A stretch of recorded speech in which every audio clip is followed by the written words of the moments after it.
ito yung adobong chicken feet. Yung ikado niya, guys. So, ito na yung kawali. Yan. So, mainit na siya. Lalagyan natin siya ng cooking oil. Yan. Then, ilalagay natin yung ginger at saka onion. I-fry natin yan.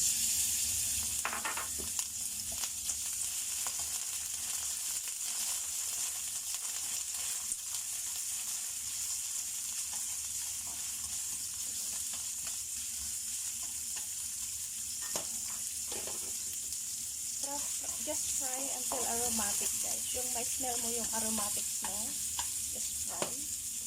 Then, next, ilalagay na natin yung chicken feet.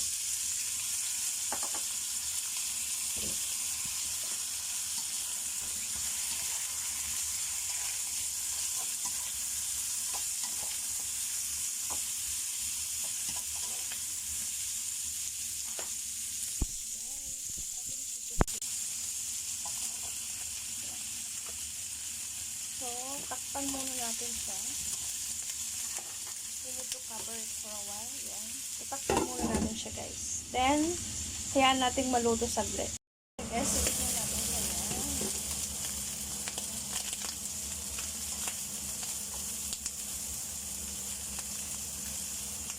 So, itignan natin siya lang.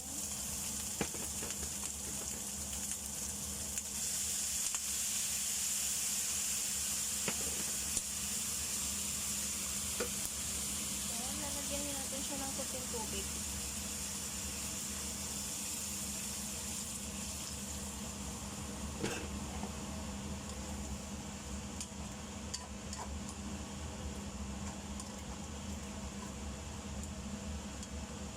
Then, pakuluan natin siya, guys. Pakuluan natin ng mga 5 minutes. Pakuluan natin siya ng mga 5 minutes. So, we need to cover it again. So, mga 10 minutes natin siya pakuluan, guys. So, i-check muna natin. Titimplahan muna natin siya ng, yan. Timplahan muna natin siya ng brown sugar. So, lalagyan ko siya ng brown sugar, guys. Yan ang panimpla ko. Then, lalagyan ko siya ng pepper. White pepper. Yan siya, guys. Yan.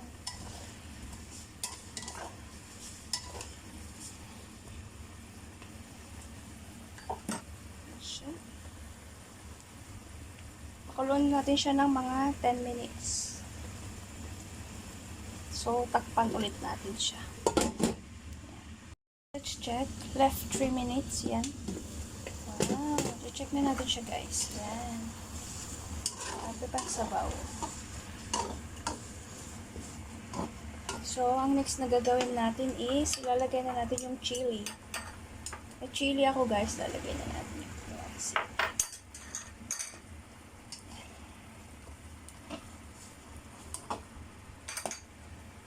Guys. So, titikman natin ang lasa. So, may 3 minutes pa, guys. Yan, lutuin natin ng 3 minutes pa. Check natin. Yan. Yan, guys. Luto na. Yan. Ito yung chicken feet. So, ang next na gagawin natin is lalagyan siya natin ng vinegar. So, yan guys. Lagyan natin siya ng vinegar.